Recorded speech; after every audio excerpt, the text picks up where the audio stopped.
Bonjour à tous, donc, je m'appelle Yvonne Grousselière et je travaille au service bâtiment donc, de l'IFIP. Et comme vous l'avez compris, c'est une présentation donc, à 3 voix. Donc, il y aura également donc, Béatrice donc, pour l'IDEL et puis donc, Oriane pour l'ITAVI. Je leur laisserai la parole juste après.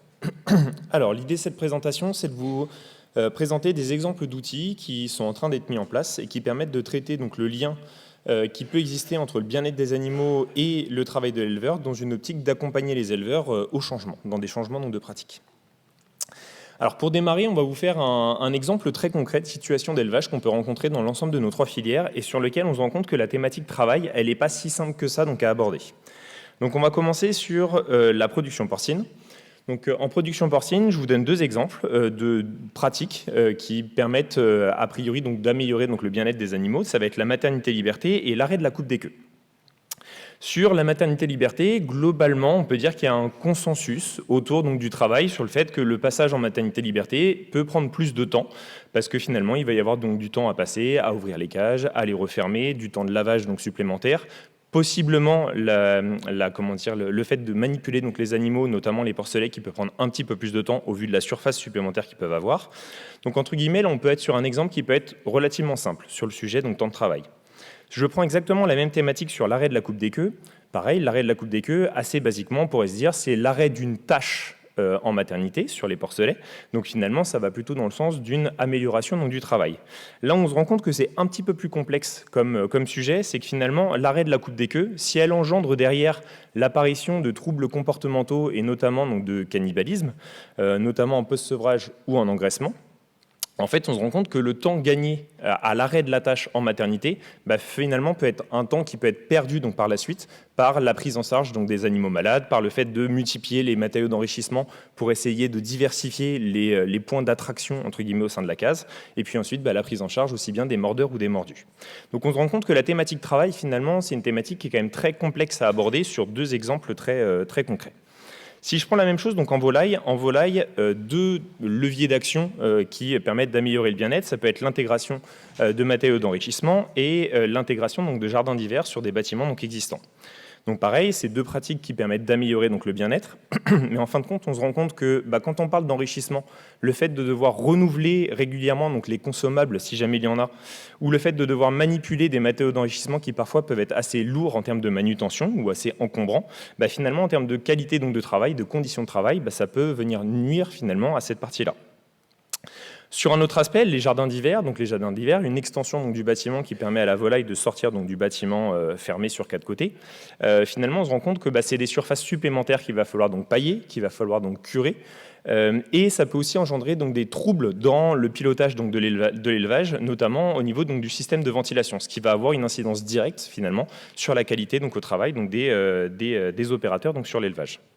Enfin, un dernier exemple en ruminant, si on prend l'exemple des vaches laitières et des vaches nourrices et des types de logements que l'on peut avoir, notamment les logettes profondes, on se rend compte que la mise en place de vaches nourrices, c'est du temps à passer au démarrage pour créer nos fameux binômes, vaches nourrices et veaux, mais finalement c'est passer du temps au démarrage pour potentiellement gagner derrière, notamment sur le volet alimentation des veaux qui se fera entre guillemets un peu tout seul. Au niveau des systèmes de logement, pareil, il peut y avoir des logements qui sont un peu plus vertueux pour les animaux, pour leur confort, etc. Mais derrière, ça va avoir un impact direct sur les conditions de travail des éleveurs et sur potentiellement la pénibilité de certaines tâches. Un dernier point qui est valable pour l'ensemble de nos élevages, on peut rajouter un niveau de complexité supplémentaire où finalement on se rend compte que pour 2 éleveurs qui peuvent paraître très similaires, une tâche peut paraître très pénible pour certains et très chronophage pour certains, tandis qu'elle peut paraître beaucoup plus agréable et moins chronophage pour d'autres. Donc il y a aussi la dimension humaine qui vient se rajouter par-dessus tout ça. Donc d'une manière générale, quand on parle de la composante travail, on se rend compte que, quelles que soient nos filières, la composante travail, elle peut se décliner en plein de dimensions différentes. Alors cette slide-là, je vais passer assez rapidement dessus, parce que finalement, c'est très redondant avec ce que Estelle Leroux nous a présenté ce matin. Et Estelle l'a mieux présenté que moi ce matin que sur le petit résumé qu'on a sur cette slide-là. Mais ça correspond finalement à toutes les thématiques qui sont présentes dans le jeu de cartes que vous avez dans vos pochettes posées sur vos chaises. Pour la suite, je vais laisser la parole à Oriane, du service bien-être animal de l'ITAVI. Donc là, l'idée pour nous, c'était d'avoir une évaluation donc, des éleveurs, de leur perception de leur système. Donc on s'est basé sur des méthodes par enquête et questionnaire, peu importe l'outil qu'on a utilisé. Et le but, c'était justement d'avoir un retour sur le temps de travail des éleveurs. Donc ça peut être en heures par tête par an, ou en heures par tête par produit ou par jour. Ensuite, on a voulu évaluer les risques sur le bâtiment d'élevage quand on met en place un levier pour le BEA. Donc ça peut être des accidents, des expositions aux émissions, l'usure par exemple. On a aussi voulu évaluer la pénibilité, donc ce sont les contraintes physiques, le rythme de travail. Si on met en place des choses pour le bien-être animal, potentiellement, on va avoir plus de pénibilité. On va avoir aussi une charge mentale qui peut être plus importante. Ça peut être plus de stress si on a plus d'animaux dans son bâtiment. Et puis la satisfaction, c'est de se dire est-ce que je suis fière de ce que je mets en place pour améliorer le bien-être animal. Pour nos outils, on a fait une représentation visuelle qui est un peu similaire entre nos 3 instituts et qui ressemble à ça, donc qui permet de voir finalement ce qu'on gagne et ce qu'on perd quand on essaye d'améliorer le bien-être animal. Donc plus on va vers la droite, plus on améliore, donc on est vers le vert, et plus on dégrade, plus on est vers le rouge, donc à gauche.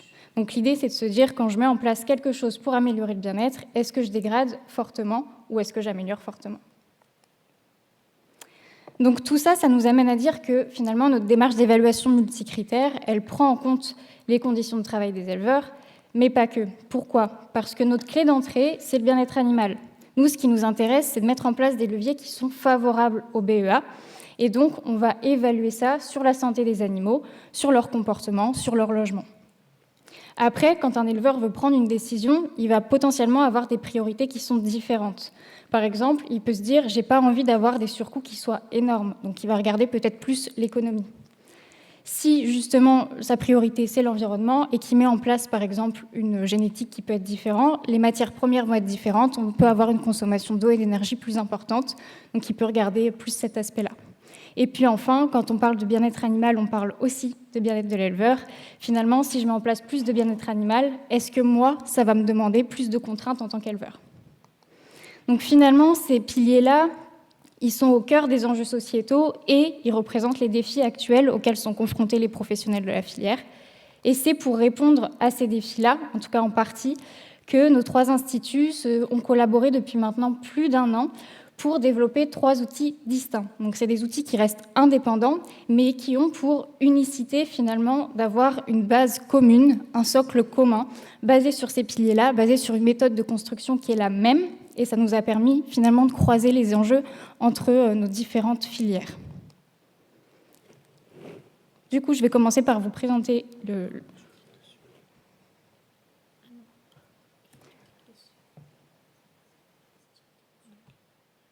l'outil Itavi.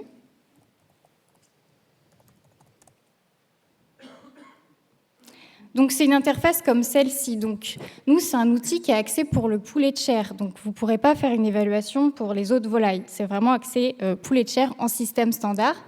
Donc vous aurez une interface comme celle-là avec plusieurs onglets qui sont en fait placés dans l'ordre finalement de la construction de l'outil. Mais si vous voulez regarder indépendamment les onglets les uns des autres, vous pouvez. Donc par exemple, si je commence par la méthode de l'évaluation, ici, on peut voir que nous, notre méthode, c'est pour accompagner les éleveurs au changement. Si un éleveur veut améliorer ses pratiques d'élevage et qu'il ne sait pas finalement les effets que ça va avoir sur les dimensions que j'ai citées avant, eh bien, il va pouvoir regarder finalement l'outil. Donc nous, ce qu'on a fait, c'est qu'on a bien nos 4 piliers côté Itavi, et dans chaque pilier, on va avoir des critères. Donc c'est ce qui nous permet de récupérer les données. Finalement, quand on veut parler de bien-être animal, on va avoir potentiellement plus d'animaux inactifs, on va devoir relever finalement ces données-là, et puis on va les interpréter. Pourquoi ? Parce que c'est une évaluation qui a pour objectif d'être simplifiée. Le but, c'est quand on lit les résultats, on comprenne un peu plus ce qu'on perd et ce qu'on gagne. Donc nous, notre scoring, c'est de -3 à +3. Ça veut dire que si, par exemple, j'ai une augmentation de 2% de consommation d'eau sur mon atelier quand je mets en place un enrichissement, eh bien, je vais scorer, on a scoré avec des experts dans le milieu économie-environnement, de -3 à +3 la valeur. mais ce n'est pas forcément le plus pertinent ici. Ce qu'il faut savoir, c'est que nous, on a un système standard. Le système standard, c'est le plus représenté dans la filière volaille, et c'est notre référence dans notre évaluation. Ça veut dire que quand on veut regarder ce qu'on améliore ou ce qu'on dégrade quand on met en place des leviers favorables au BEA, notre système standard, c'est notre base. Ce qu'on a voulu évaluer, c'est des leviers donc d'enrichissement. C'est le standard plus. Ce standard plus, on va le comparer au standard, donc c'est exactement le même système, sauf qu'on ajoute des enrichissements, ici des plateformes et des blocs à piquer. Le deuxième système, scénario, on appelle ça des scénarios, c'est des combinaisons de leviers. Ici, c'est l'ECC. Et donc, l'ECC, par rapport au standard, il y a une densité qui est un peu plus faible. On passe de 39 à 30 kg du mètre carré. On a une souche à croissance moins rapide et on a aussi des enrichissements. Donc ça, c'est les deux scénarios qu'on a voulu évaluer en termes de bien-être animal et aussi sur les autres piliers pour savoir ce qu'on allait gagner ou perdre. Je vais vous prendre l'exemple du standard plus, c'est le plus simple, je pense, à comprendre, et je vais vous montrer comment l'outil s'utilise. Donc ici, vous cliquez sur « Intégrer des enrichissements » et vous allez avoir vos deux scénarios. Donc le standard, qui est la base, avec toutes ses caractéristiques. Vous avez des pop-up qui apparaissent, ça c'est plutôt cool. Et vous avez le standard plus à côté, ce qui permet de voir justement la différence entre les deux. Ici, c'est les enrichissements. Et quand on clique ici, on voit la différence. Donc on a 2 blocs à piquer pour 1000 poulets, 1 mètre carré de plateforme pour 1000 poulets. Et donc, vous avez le bouton ici qui vous permet d'évaluer votre scénario et les résultats généraux qui apparaissent. Donc pour le bien-être animal, ici, on voit, quand on clique sur le petit bouton ici, on a 7 qui représentent le nombre d'indicateurs qu'on a voulu évaluer au sein de nos piliers. Donc pour chacun de nos piliers, on a des indicateurs qui sont différents, donc un nombre de données qui sont un peu différentes. Et on voit finalement ici ce qu'on gagne, ce qu'on perd ou ce qui n'a pas d'effet. Donc pour le bien-être animal, on voit qu'on a 6 indicateurs sur 7 pour lesquels il y a une amélioration du bien-être quand on met en place des enrichissements. Sur l'économie, on voit qu'il n'y a pas d'effet positif. Par contre, il y a une dégradation et 5 situations pour lesquelles il n'y a pas d'effet. Pour l'environnement, mettre en place des enrichissements, ça n'a pas forcément d'effet. Et pour le travail de l'éleveur, on voit que c'est plutôt mitigé. Et c'est ça qui nous intéresse. Donc ici, si je veux aller plus loin dans les indicateurs et comprendre un peu mieux, je clique sur la petite flèche. Et donc, j'ai les résultats qui sont un peu plus clairs, un peu plus précis. Donc nous, on a évalué 6 indicateurs donc, différents, donc le temps de travail annuel du bâtiment. Et ce qu'on voit, c'est que quand on met en place des enrichissements, forcément, ça dégrade cet indicateur-là. On va passer plus de temps. Donc on a un score de -1 sur 3. Et quand on veut aller un peu plus loin, eh bien ici, on a les données. On a une augmentation de 4,7% de temps de travail en plus, soit 30 heures par an, en comparaison avec le système standard.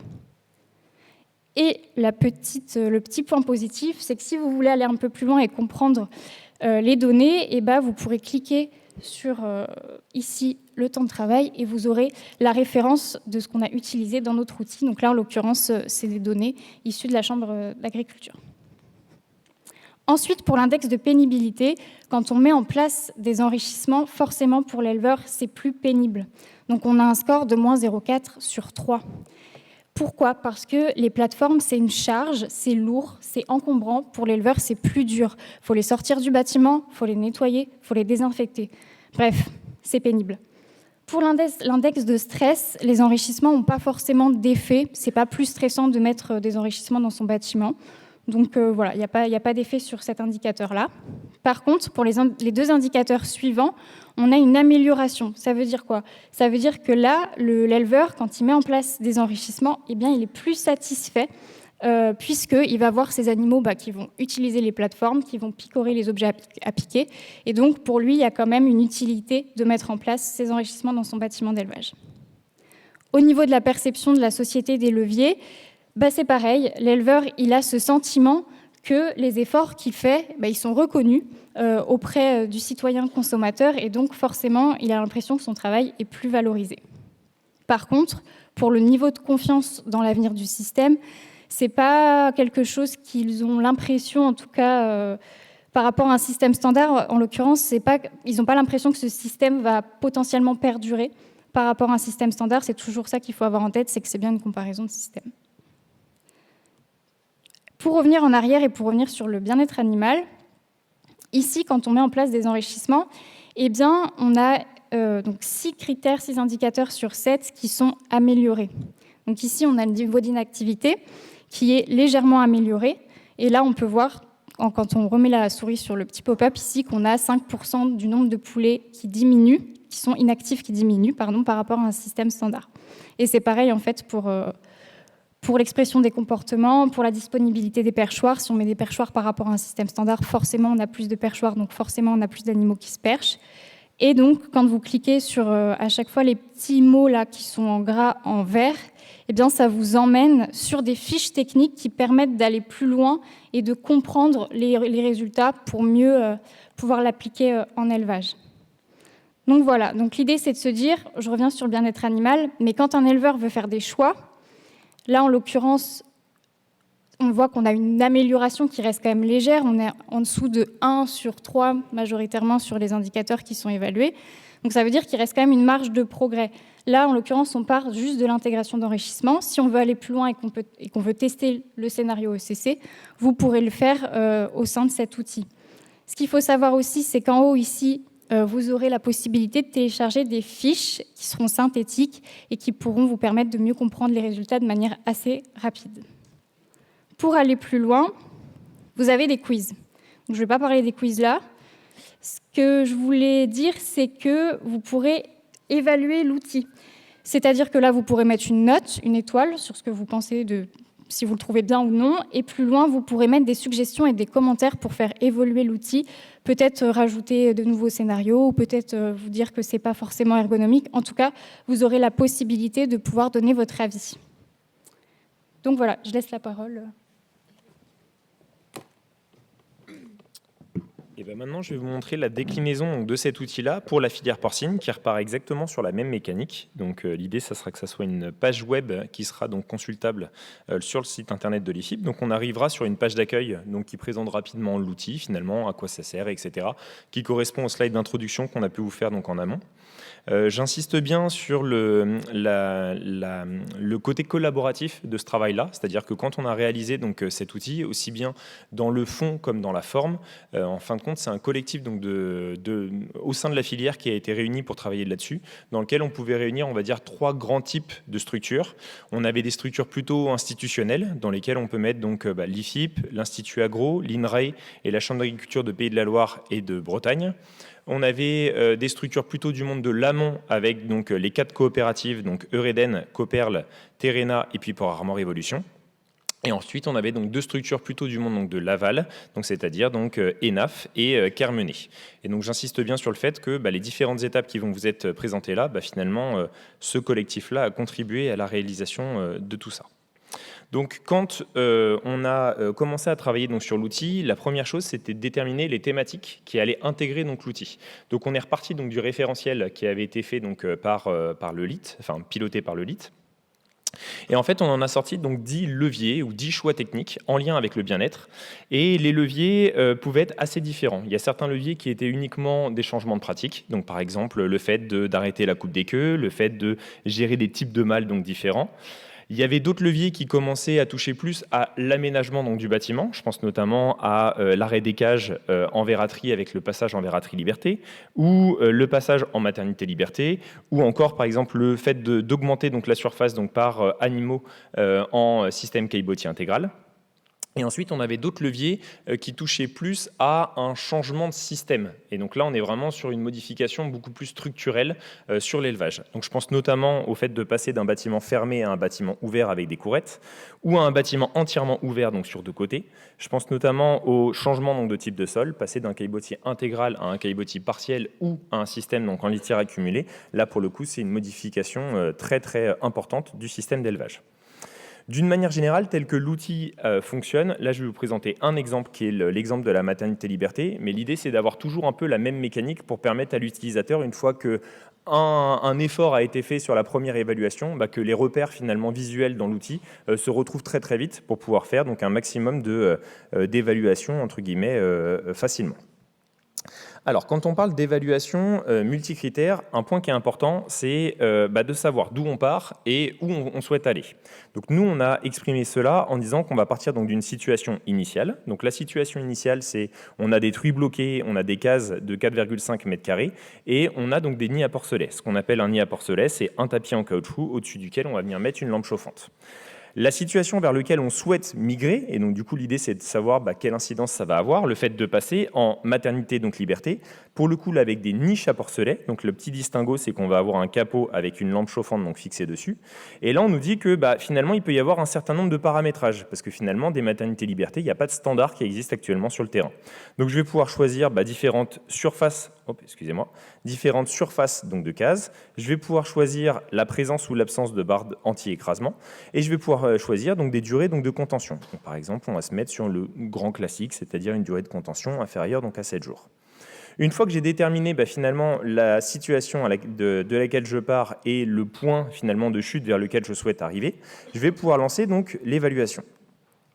Je lance l'évaluation et là l'idée c'est d'avoir donc une vision très très synthétique finalement et très visuelle de l'incidence que peut avoir donc ce changement donc de pratique, cet accompagnement donc au changement sur donc 5 grandes thématiques qui vont être donc l'environnement, le bien-être animal, le sanitaire, la santé, le travail et les aspects plus économiques. L'idée étant bien de permettre aux éleveurs de réaliser donc des changements en toute connaissance de cause, des impacts positifs et négatifs qu'un changement de pratique peut avoir, et de pas de mettre finalement en place donc des pratiques et après de se rendre compte, un peu bon an mal an à l'usage, que finalement ça a eu des impacts positifs ou négatifs sur d'autres aspects.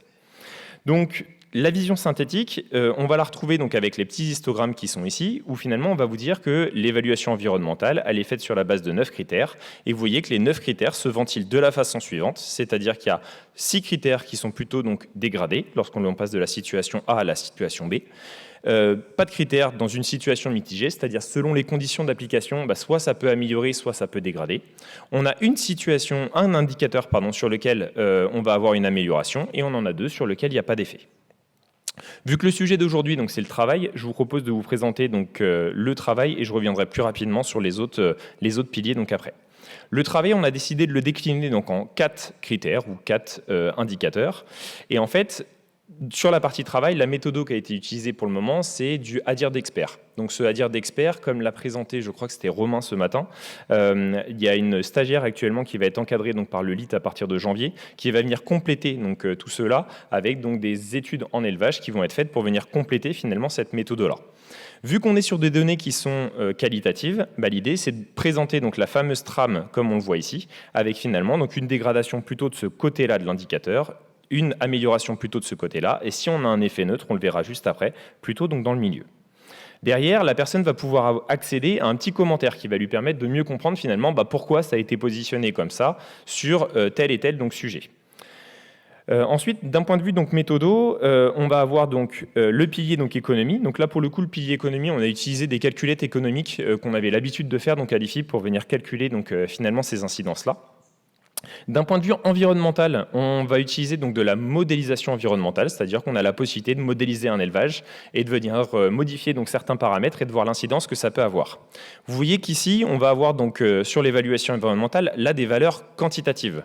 L'avantage des valeurs quantitatives, c'est qu'on peut venir chiffrer de manière précise finalement de combien donc ça va augmenter ou de combien donc ça va baisser. Et donc là, exactement la même mécanique, on va retrouver finalement des petits commentaires qui vont nous permettre donc de nous expliquer pourquoi finalement on a une réduction de la consommation électrique, par exemple, à hauteur de entre moins 10% et moins 3%, selon la façon dont les niches vont être gérées donc en maternité.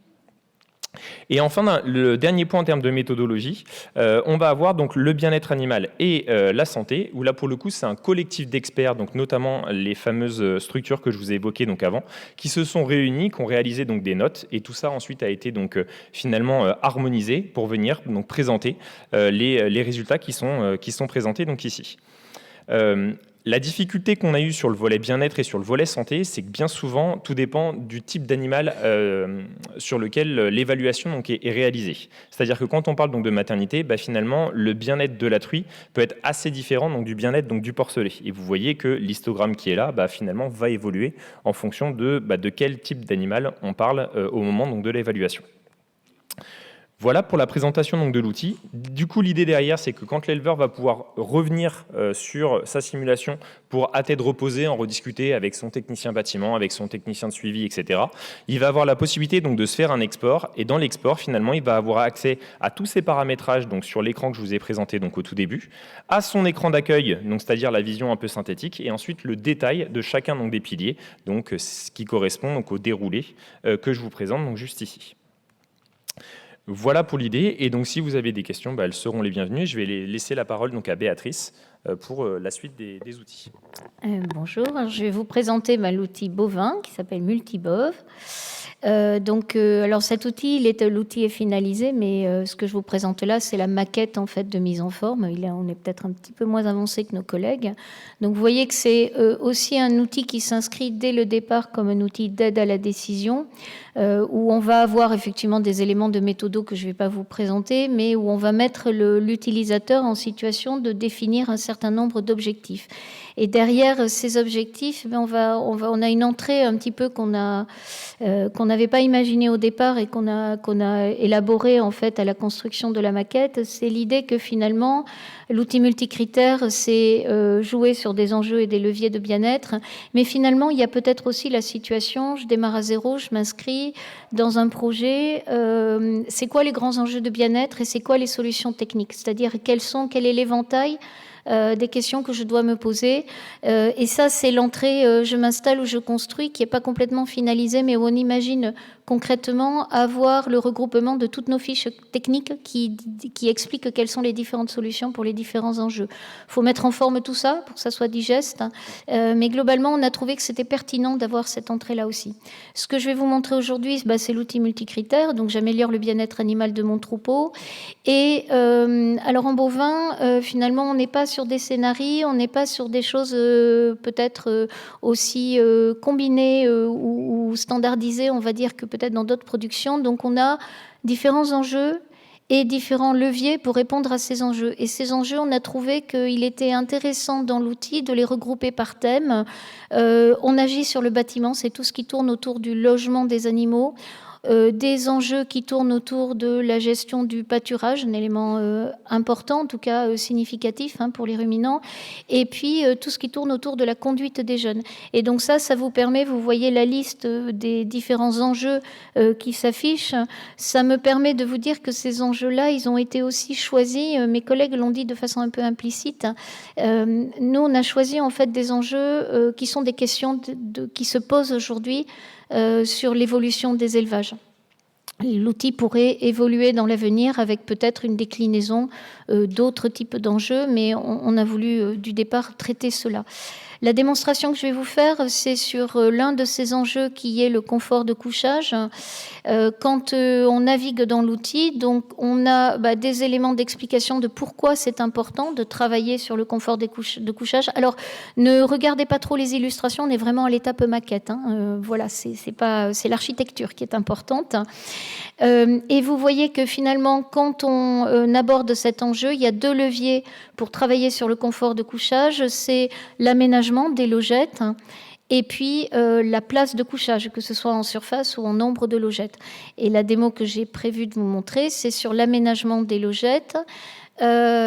Si on veut travailler sur ce levier-là, on a tout de suite la comparaison des deux solutions qui sont les plus intéressantes du point de vue du bien-être animal. Alors, il ne vous aura pas échappé que la représentation au radar ressemble beaucoup à la représentation que vous a montrée Estelle des dimensions du travail. Ce n'est pas complètement un hasard parce qu'en fait, on a eu la chance de pouvoir interférer avec le travail d'Estelle à plusieurs moments et notamment de tester sa grille, puisque nous on a travaillé par enquête en élevage et un témoignage d'éleveurs. Et ça a beaucoup fait évoluer à la fois le contenu de notre outil sur les aspects de travail, on va en parler tout de suite, mais aussi la représentation. On a trouvé la représentation au radar pertinente. Pourquoi ? Parce que vous voyez qu'on peut tout de suite sur ce radar comparer les deux solutions qui sont mises en avant, à savoir les logettes creuses qu'on va appeler plutôt logettes profonde dans la terminologie de maintenant, et puis les logettes aménagées avec des systèmes matelas. Et vous voyez que finalement, les effets, les impacts en termes de bien-être, et notamment sur le confort, puisque le bien-être est décliné selon les 5 dimensions usuelles, on va dire, du bien-être, vous voyez qu'il y a un système qui est plus vertueux que l'autre, mais que par contre, ce système, il est plus impactant, il dégrade, ou en tout cas, il peut dégrader les conditions de travail des éleveurs, au dire du ressenti des éleveurs qu'on a rencontrés. Donc voilà donc un outil qui permet de comparer des solutions entre elles, donc de faire des choix, on va dire, éclairés. Vous voyez qu'il y a bien sûr la dimension économique, on en a parlé depuis ce matin, c'est important, l'économie c'est une réalité. On a aussi, lorsqu'on va choisir une solution, on peut aller dans le détail et regarder indicateur par indicateur. Alors vous voyez qu'il y a marqué picto parce qu'on n'a pas encore les pictos, mais vous voyez qu'indicateur par indicateur, on peut regarder finalement sur quoi joue la solution et de quelle façon elle joue, avec le même code couleur que pour les autres outils. Quand on est vers la gauche et en rouge, on dégrade, et quand on est vers la droite et en vert, on améliore. Et avec la même gradation que Scoriane vous a présenté sur l'outil volaille, à savoir qu'on est sur une échelle de -3 à +3 par rapport à une référence, et on n'en a pas parlé. La référence, elle est spécifique à chaque levier. Par exemple, pour ce qui concerne le confort de couchage et l'aménagement des logettes, notre référence, c'est la logette béton non aménagée. Voilà, donc ça, c'est aussi une petite particularité de l'outil bovin, c'est que finalement, chaque levier a sa propre référence. La référence, c'est quoi? C'est le système le plus courant, on va dire, et ou le moins favorable au bien-être animal. Voilà, c'est pas toujours facile de trancher entre les deux. Un dernier détail, c'est que finalement, pour chacun des leviers, avec les solutions, on a la possibilité de charger un document technique qui, là, va reprendre les différents éléments graphiques que vous avez vus dans l'outil. On va parler aussi d'air paillé dans le couchage. Ça ne fait pas partie des solutions mises en avant, mais on rappelle que c'est un système particulièrement vertueux pour le bien-être animal, même s'il pose d'autres questions sur la gestion technico-économique, et où on va avoir du coup des éléments beaucoup plus détaillés, techniques, pour mettre en place la solution. Et puis surtout, et je voulais terminer là-dessus, des témoignages d'éleveurs, puisqu'en fait on a pu rencontrer et interviewer une quarantaine d'éleveurs autour de cet outil, et donc on a recueilli des choses pratico-pratiques. Comment ils ont fait, ce que ça leur a coûté, ce que ça leur a rapporté. Je vais revenir. Donc ça, c'est l'outil Multibov. J'ai terminé la présentation de cet outil et je vais revenir à notre présentation pour conclure. Et je pense qu'on est là. Oui, on est là. Hop. Parfait. Et donc tout ça, ces outils-là, ils seront disponibles à partir du début de l'année prochaine. On est en train de finaliser leur mise en forme. Les outils existent, mais on travaille maintenant sur leur mise en forme. Ils seront accessibles librement. Alors, via différents sites et bien sûr aussi le site d'Elite Westerel, tout ce travail-là a été fait dans ce contexte-là. Il faut quand même les considérer comme une première étape. Pourquoi ? D'abord parce que vous avez vu qu'on a tous travaillé sur un certain nombre de leviers et que finalement, ça nous a motivés à réfléchir à d'autres leviers, alors soit d'autres leviers de bien-être, mais aussi, et là notamment Yvonique pourra peut-être en parler plus que moi, sur des leviers environnementaux, c'est-à-dire de vraiment rentrer dans l'idée d'un outil multicritère où finalement l'entrée, elle est voulue bien-être animal parce qu'on était dans le contexte du LIT, mais pourquoi pas la jouer sous un autre angle, c'est-à-dire rentrer par des leviers environnementaux et voir quels sont leurs impacts sur les autres dimensions de l'outil multicritère. On a aussi, vous l'avez peut-être, on l'a peut-être pas dit de façon suffisamment explicite, une partie non négligeable de nos outils sont basé sur de l'évaluation qualitative. Alors, à dire d'experts avec retour quand même des éleveurs en tant qu'experts aussi, les gens qui ont fait, comment ils ont ressenti les choses et ce que ça a eu comme bénéfice et comme inconvénient pour eux. En fait, on voudrait aller vers une consolidation de ces outils et essayer d'aller un petit peu plus avant en chiffrage. Voilà, on n'a pas les mêmes niveaux d'avancée dans ce domaine-là entre nous trois et on voudrait quand même consolider et aller vers un petit peu plus de calcul, on va dire.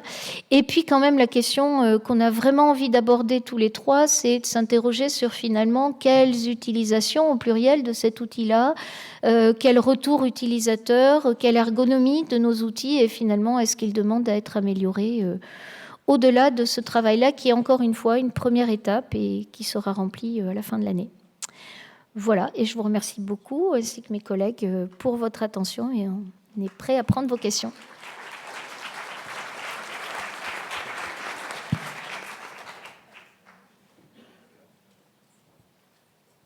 Merci beaucoup. Donc, Caroline Depoudan, Chambre d'agriculture de Bretagne. On voit qu'il y a eu un énorme travail de concaténation de références, d'essayer de les mettre en forme, etc.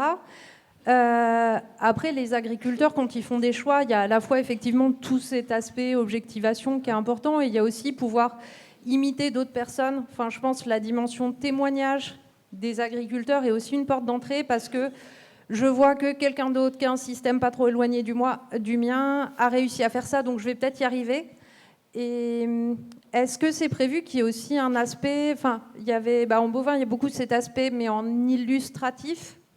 Est-ce que parfois, le témoignage, ça peut pas être une porte d'entrée pour ensuite objectiver, parce que peut-être que pour un public d'agriculteurs, c'est plus facile d'entrer d'abord par la pratique avant d'aller vers le graphique et les indicateurs multiples.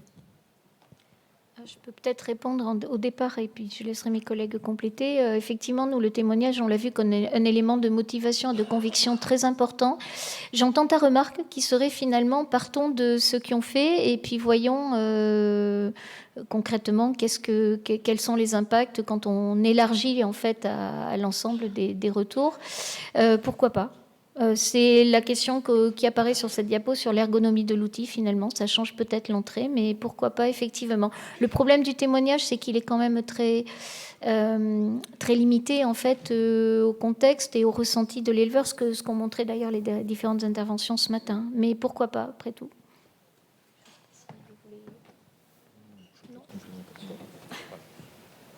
Alors, je vais vous passer la parole. Moi, c'est pas une question, c'est un point. Voilà.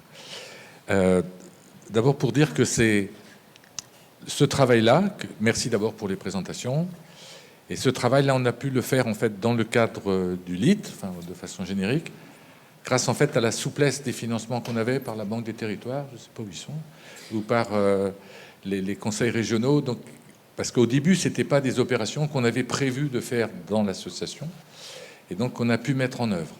Donc merci pour les 3 présentations, même s'il y a encore des choses à finir. Ok, ça c'est pas le problème, quoi.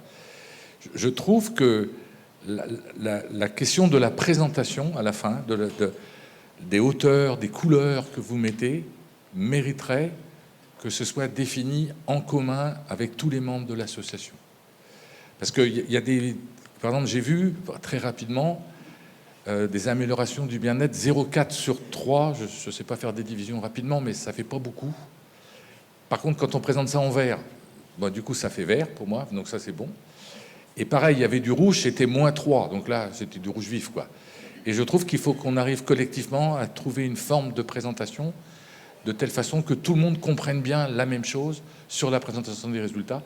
Et je pense que la force du LIT, c'est justement d'avoir tout le monde pour qu'on arrive à faire ça. C'était juste pour vous dire ça avant que j'oublie, parce que j'oublierai après, moi. Voilà. Donc, c'était pas une question. Mais Hervé, j'en profite, parce que moi j'applaudis aussi, parce que souvent, nous on est dans des zones de polyculture élevage, on a des fermes qui font des céréales, des bovins, des volailles, etc. Et comme ça ne se parle pas, on se retrouve, nous, à faire des audits pour chaque production.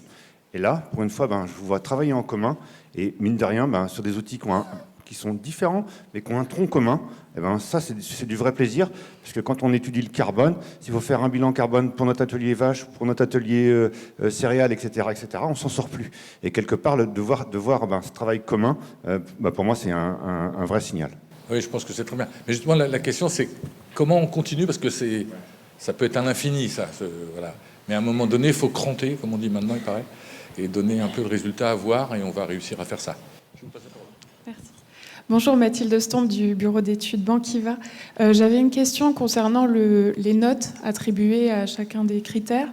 Est-ce que vous voyez l'outil comme quelque chose qui serait évolutif? Et du coup, c'est un peu ce que j'ai compris avec votre deuxième point dans la conclusion. Mais est-ce que vous comptez, là vous étiez sur des dires d'experts, est-ce que vous comptez amener des résultats de nouvelles études, par exemple, qui pourraient être amené à être réalisé avec des nouveaux résultats et donc faire évoluer ces scores? Alors nous, concernant l'ITAVI, pour le coup, tout est quantitatif. On n'a pas de chiffrage quali. En fait, on a fait des entretiens et questionnaires, mais qu'on a après retravaillé pour avoir des scores, mais il n'y a rien de qualitatif dans le reste des piliers, en tout cas de notre côté. Donc en fait, ce qui nous manque, nous, c'est peut-être de consolider certaines données, certaines hypothèses qu'on avait émises, mais on a tout de quantitatif pour le coup. Donc après, c'est plutôt les autres instituts qui pourront répondre. Côté port, pour compléter, donc effectivement, nous, dans l'outil, on a à la fois du qualitatif et du quantitatif. Et l'idée, c'est bien d'étoffer finalement cette partie de l'outil sur les deux aspects. C'est-à-dire que le qualitatif qui a été affiché sur le dire d'expert, l'idée, c'est de venir compléter ça avec des enquêtes d'élevage en passant finalement ce qualitatif à dire d'expert qui s'appuie quand même sur quelque chose, mais venir le compléter par exemple avec une dizaine, une quinzaine, une vingtaine d'enquêtes d'élevage et venir aussi donc le comparer avec le résultat qui est actuellement affiché et voir dans quelle mesure est-ce que on reste sur un affichage, par exemple, c'est négatif avec un point, ou si finalement on se rend compte que c'est plus complexe que ça sur le terrain et on est plutôt sur une plage de mesures avec des éleveurs qui vont dire non, dans ces conditions-là, moi ça a très très bien marché et par contre effectivement dans ces conditions-là, on peut aller sur du négatif plus, enfin moins du coup, parce que finalement ça peut vraiment énormément se dégrader. L'idée c'est que tout ça va venir un peu s'étoffer. Donc j'en ai parlé assez rapidement, mais là il y a une stagiaire qui est dans l'équipe du LIT, mais qui va être co-encadrée notamment par Christine Roguet à l'IFIP, et qui va venir travailler justement sur ces éléments-là pour venir étoffer un peu ce volet qualitatif. Et ensuite sur le volet quantitatif, l'idée c'est qu'au fur et à mesure que les données scientifiques et techniques vont évoluer dans la communauté scientifique et technique, qu'on puisse mettre à jour certaines de ces données-là. Donc c'est pas impossible que la mise à jour de l'outil dans 2 ans, il y a peut-être certains barèmes de présentation de couleurs qui vont disparaître au profit d'une valeur chiffrée on est capable de dire au vu de l'amélioration des connaissances scientifiques que finalement la pastille rouge que l'on avait évoquée, maintenant on est capable de dire que c'est moins 12%, alors qu'en 2024 on n'était pas forcément en mesure de le dire. Et puis alors nous, en fait, on a fait le choix, peut-être pas très courageux, de ne pas passer du qualitatif au quantitatif, parce qu'on s'est heurté à la diversité. Quand on voulait chiffrer, par exemple, le temps de travail supplémentaire qu'entraînait une pratique, on avait des chiffres tellement dispersés entre eux, entre les différents éleveurs, qu'on est resté sur l'évaluation qualitative traduit en quantitatif, du -3 au +3, mais c'est du qualitatif à la base. Et quand on dit à dire d'experts, encore une fois, c'est pas uniquement des experts scientifiques ou zootechniques, c'est vraiment, bien sûr, il y a ça dans l'expertise, mais on a aussi pris en compte les avis d'éleveurs. Mais voilà, pour l'instant, on voudrait chiffrer, mais avec quand même cette crainte de finalement de pas pouvoir quantifier, ne serait-ce que la proportion de dégradation ou d'amélioration. Mais on essaiera. Pierre Justiniane pour Carrefour. Alors déjà, je tiens vraiment à vous féliciter pour ce gros travail, parce que c'est vraiment un travail colossal. J'aurais 2 questions. La première, donc, de ce que j'ai compris, cet outil disponible en janvier, ce serait essentiellement du coup pour les éleveurs, pour les accompagner dans une démarche d'amélioration du coup du bien-être animal et savoir quels sont les réels impacts et comment ils peuvent, en fonction des solutions trouvées, avoir un travail en fait sur leur culture. Mais est-ce que demain, je suppose qu'il va falloir un certain nombre d'années quand même pour consolider les chiffres et les résultats. Et est-ce que demain on peut se dire que justement ces résultats pourraient être disponibles à d'autres filières, les distributeurs, les organismes, les associations, etc., pour justement accompagner derrière le travail en fait de la montée du bien-être animal et du coup du bien-être humain des éleveurs, puisqu'ils l'ont quasiment tous dit, l'économie permet justement d'avancer en fait dans le bien-être animal. Alors là aussi, je vais commencer, mais je vais laisser la place à mes collègues après. Alors, sur le dernier point, utile à d'autres filières, oui, pourquoi pas, sous réserve de consolidation quand même d'un certain nombre de choses. Voilà. Et par contre, nous, dans les enquêtes qu'on faisait en élevage, on a demandé aux éleveurs finalement à quoi ça pouvait servir, à qui ça pouvait servir. Et le retour côté éleveur de bovins laitiers, il est plutôt sur une utilisation de gens qui les accompagnent dans l'amélioration. C'est-à-dire qu'ils ne l'ont pas vu. En tout cas, on n'avait pas non plus quelque chose de forcément démonstratif à leur montrer. Ils ne l'ont pas vu comme un outil destiné aux éleveurs pour finalement jouer avec des simulations et voir, mais plutôt un outil de discussion avec des conseillers qui les aident et qui les poussent à s'améliorer ou qui les amènent vers des changements.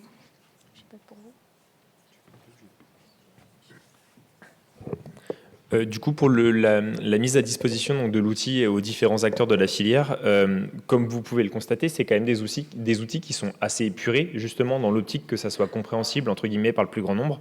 Je pense qu'au sein de nos 3 instituts, on a tous des outils experts dans lesquels le paramétrage, entre guillemets, est un peu plus compliqué, un petit peu plus long, mais du coup, les sorties derrière vont être beaucoup plus affinées. Je pense que ce n'était pas forcément l'objectif de ces 3 outils-là. Là, l'idée, c'était vraiment d'avoir quelque chose de relativement simple pour que chacun puisse le prendre en main.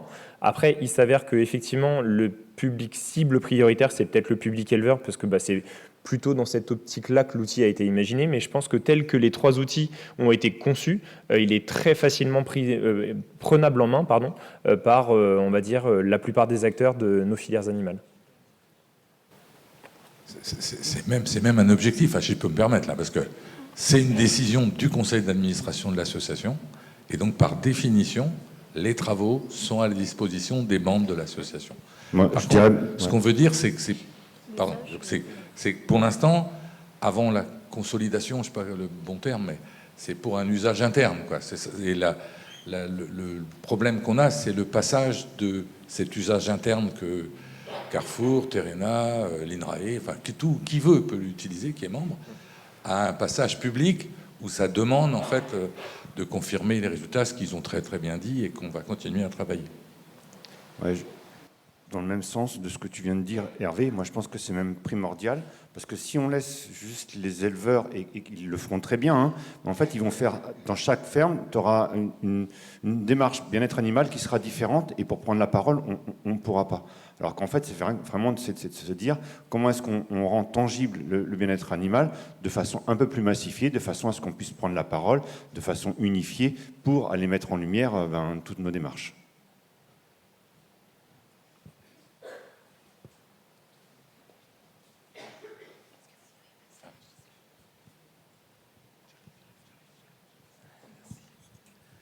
Oui, Gisela Zuccolo de Wellfarm. Alors, bon, je découvre l'outil, hein, donc je n'ai pas forcément saisi toute son utilité, mais de ce que je comprends, enfin, ce qui me semble intéressant, c'est que ça permet à un éleveur qui veut réfléchir à une évolution de son élevage et qui est soumis, pour reprendre un terme que j'emploie souvent, soumis à des injonctions contradictoires, plus d'environnement, plus de bien-être animal, de faire des choix par rapport à ce qui lui semble prioritaire. Est-ce que pour moi, le prioritaire, c'est l'environnement, le bien-être animal, etc. Bon. Alors évidemment, moi, ce qui m'inquiète, c'est, je me dis, mais s'il a une meilleure note en bien-être animal, mais une mauvaise note par rapport à la charge de travail ou à l'environnement, est-ce qu'il va se dire, je laisse tomber le bien-être animal, quoi. Enfin bon, donc voilà. Donc avoir les résultats de l'outil. La question que je me pose comme ça un peu spontanément, c'est, vous avez déjà apporté des réponses, mais c'est par rapport aux variations qui sont propres à chaque élevage. Par exemple, en fonction de la configuration d'un élevage, vous allez avoir plus ou moins de charge de travail pour gérer la paille à récolter, etc. Par rapport à un préau, par exemple, pour les volailles, pour revenir à l'exemple des préaux, peut-être que certains élevages vont être plus adaptés à la mise en place d'un préau pour gérer la ventilation, d'autres vont être moins adaptés par rapport à la codectomie. On sait que c'est multifactoriel. Certains élevages, on va avoir plus de mal, par exemple, à gérer les courants d'air, la ventilation, enfin, ou d'autres paramètres. Et donc voilà, l'outil. Alors, c'est toujours là où c'est compliqué. Il faut faire un outil simple, mais en même temps, en le faisant simple, est-ce que on va pas envoyer des mauvais messages aux éleveurs, quoi, et les induire en erreur en disant si vous allez là dans cette direction, vous allez faire une erreur. Donc, vous allez avoir des problèmes au niveau ou dégrader les aspects environnementaux, bien-être ou autres. Donc voilà, enfin c'est une critique, une observation positive. Hein. Je ne dis pas que votre outil est mauvais, mais effectivement, faut le mettre à l'épreuve. Voilà. Pour répondre, pour le coup, on voulait justement évaluer le scénario jardin d'hiver. On n'était pas encore prêt et mature pour le faire, donc on ne l'a pas encore fait. Et pour revenir sur le fait de prendre une décision alors qu'on n'a pas forcément le bon atelier, la bonne exploitation, il faut savoir qu'on a émis beaucoup d'hypothèses. Donc on est sur un bâtiment de tel volume, de tel mètre carré, avec telle ou telle chose. Donc en fait, tout ça nous s'est expliqué. On a fait des publications aux journées de la recherche avicole, où on a justement toutes les données, tous les critères en fait de nos scénarios standard plus et ECC. Donc ça permet aussi d'avoir du recul et se dire, ok, c'est sur cette base, sur cette caractéristique-là, moi j'ai peut-être pas forcément celle-là, donc je vais peut-être pas le faire, mais au moins il y a toutes les données qui sont récoltées. Effectivement, il faut qu'on ait un outil simple, donc on n'a pas vraiment le choix de généraliser, mais en tout cas, on a quand même été transparent, en tout cas dans tous nos outils, et on peut récupérer quand même toutes les caractéristiques, toutes les infos en fait de cette évaluation-là, et on n'est pas justement à l'aveugle. Donc, je pense que c'est aussi l'avantage qu'on a dans chacun de nos outils. Pour compléter sur le côté induire l'éleveur en erreur au vu des résultats qui sont présentés dans l'évaluation, je pense que l'outil, entre guillemets, tel que les résultats sont présentés, il faut plutôt le voir comme une espèce de checklist de questions à se poser quand on met en place une nouvelle pratique. Et finalement, quand l'éleveur va vouloir se rendre compte que potentiellement le bilan environnemental, par exemple, est amélioré ou dégradé, finalement, il n'y a pas suffisamment de données très chiffrées, robuste et en quantité suffisante pour que l'éleveur se fasse tout de suite une idée précise. L'idée, c'est plutôt de lui soulever des lièvres pour se dire attention, petit point de vigilance là-dessus, et qu'ensuite il aille creuser finalement ces aspects-là avec son technicien environnement, avec les agences de l'eau, avec etc., etc.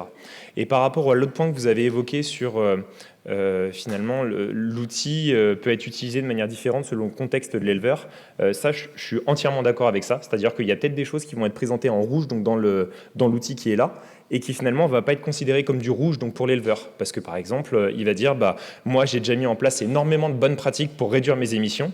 Donc si j'augmente un tout petit peu mes émissions sur mon bâtiment, mais vu que j'ai déjà une gestion des effluents qui est nickel sur mon élevage, que j'ai déjà du lavage d'air, etc., il va considérer que passer un tout petit peu dans le rouge sur le volet environnemental, au vu de toutes les bonnes pratiques qu'il a déjà mis en place sur son élevage, finalement pour lui c'est pas un vrai gros point rouge. Par contre, un éleveur qui, lui, va déjà être ric-rac d'un point de vue environnemental, il le sait, le fait de passer un tout petit peu donc, au rouge, il va peut-être se dire, mais là, c'est la goutte d'eau qui fait déborder le vase et ça ne va pas être envisageable donc, pour moi. Donc pour moi, à mon avis, il faut plutôt le voir comme une espèce de checklist qui permet à l'éleveur de se dire, est-ce que moi, je suis capable de composer avec tous les points qui passent au rouge et dans quelle mesure je suis capable de composer avec et de trouver des solutions correctives pour faire en sorte qu'il soit peut-être un petit peu moins rouge ou potentiellement qu'il redevienne en pas d'effet. Et est-ce que les points qui sont présentés en vert sont des vrais points sur lesquels moi je veux améliorer donc mon élevage dans les années donc à venir? Moi je le vois plutôt comme ça, plus que comme une source d'un outil expert qui pourrait induire l'éleveur en erreur. Ouais.